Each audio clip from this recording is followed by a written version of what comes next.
ঐকমত্য কমিশনের সাথে রাজনৈতিক দলগুলোর বৈঠকের বিষয়ে সবশেষ খবর জানাতে ফরেন সার্ভিস একাডেমি থেকে আমাদের সঙ্গে যুক্ত হচ্ছেন সহকর্মী শাহ আলী জয়।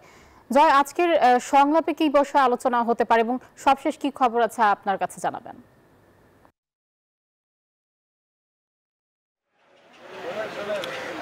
আয়েশা, আপনাকে জানিয়ে রাখতে চাই যে আপনি নিশ্চয়ই জানেন যে জাতীয় ঐক্যমত্য তৈরি এবং সংস্কার ইস্যুতে সরকার জুলাই সনদ প্রণয়নের উদ্যোগ নিয়েছে এবং সেই জুলাই সনদ প্রণয়নের অংশ হিসেবেই কিন্তু জাতীয় ঐক্যমত্য কমিশন গঠন করা হয়, যার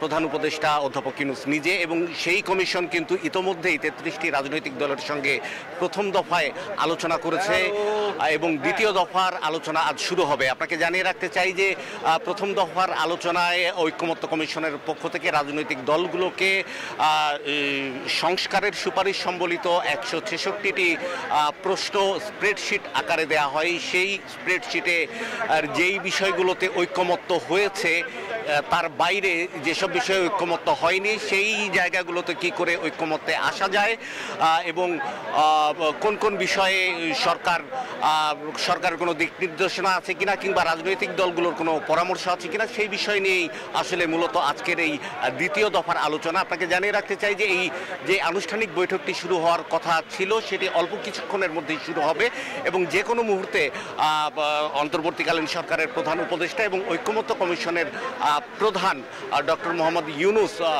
ফরেন সার্ভিস একাডেমিতে প্রবেশ করবেন বলে আমরা জানতে পেরেছি। ইতিমধ্যেই আমরা দেখেছি যে বিভিন্ন রাজনৈতিক দল, বিশেষ করে বিএনপি, জামাত, এনসিপি সহ অন্যান্য যে রাজনৈতিক দল এবং জোট, মোট 28টি রাজনৈতিক দল এবং কয়েকটি জোটের নেতারা ইতিমধ্যেই ফরেন সার্ভিস একাডেমিতে প্রবেশ করেছেন। তারা অপেক্ষা করছেন প্রধান উপদেষ্টার কখন আসবেন সেই উপলক্ষে। এবং আরেকটি বিষয় আপনাকে জানিয়ে রাখতে চাই যে প্রত্যেকটি রাজনৈতিক দলের কিন্তু সংস্কার বিষয়ক নিজস্ব দৃষ্টিভঙ্গি রয়েছে। সেই দৃষ্টিভঙ্গির আলোকেই কিন্তু আজকে তারা তাদের অবস্থান তুলে ধরবেন। আপনি নিশ্চয়ই জানেন যে প্রধান রাজনৈতিক দল বিএনপি দ্রুততম সময়ের মধ্যে নির্বাচন চায়, আবার অন্য কিছু দল আছে যারা সংস্কারের উপর বেশি গুরুত্ব দিচ্ছে, অর্থাৎ সংস্কার প্রক্রিয়া সম্পন্ন করে আগামী জাতীয় নির্বাচন অনুষ্ঠিত হোক এমনটি তারা চায়। এই ধরনের নানা বিষয় রয়েছে। কোনো দল চায় যে জাতীয় পরিষদ নির্বাচন আগে হোক, কোনো রাজনৈতিক দলের দাবি আগে গণভোট হবে।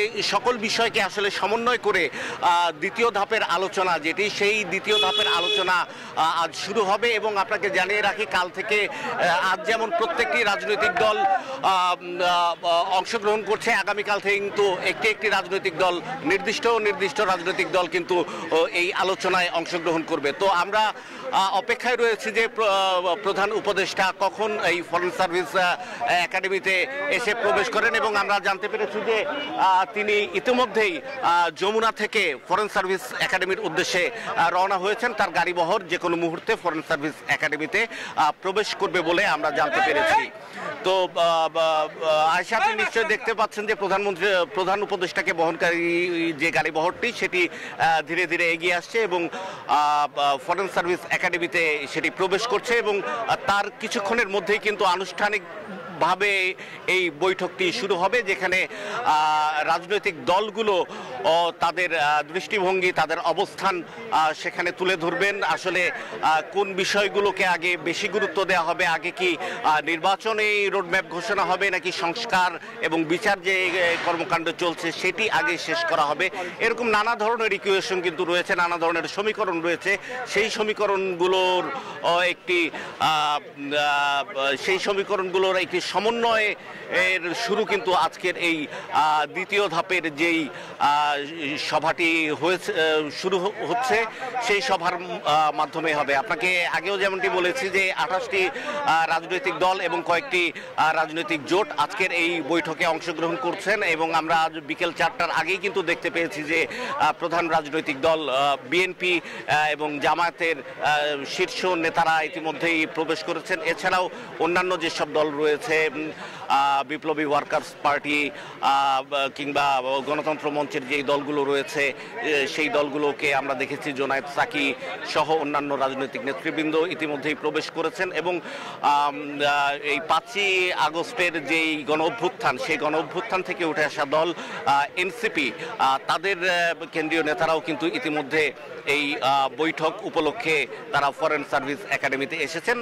তো সর্বশেষ যে বিষয়টি জানিয়ে রাখতে চাই যে অল্প কিছুক্ষণের মধ্যেই কিন্তু আসলে এই বৈঠকটি শুরু হবে বলে আমরা জানতে পেরেছি এবং প্রধান উপদেষ্টা যেই উদ্বোধনী বক্তব্য দেবেন আমরা আশা করছি সেই বক্তব্যটি সরাসরি আমরা সেখান থেকে সম্প্রচার করতে পারবো আপনার এবং দর্শকদের উদ্দেশ্যে সেটি আমরা হয়তো সরাসরি সম্প্রচার করব। সেখান থেকে আসলে দিক নির্দেশনা পাওয়া যাবে যে আসলে সংস্কার, নির্বাচন এবং বিচার ইস্যুতে সরকারের মনোভাব কি এবং অন্যান্য রাজনৈতিক দলের আকাঙ্ক্ষা কি।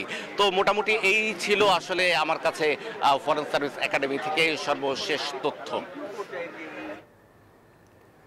জয়, আপনাকে ধন্যবাদ।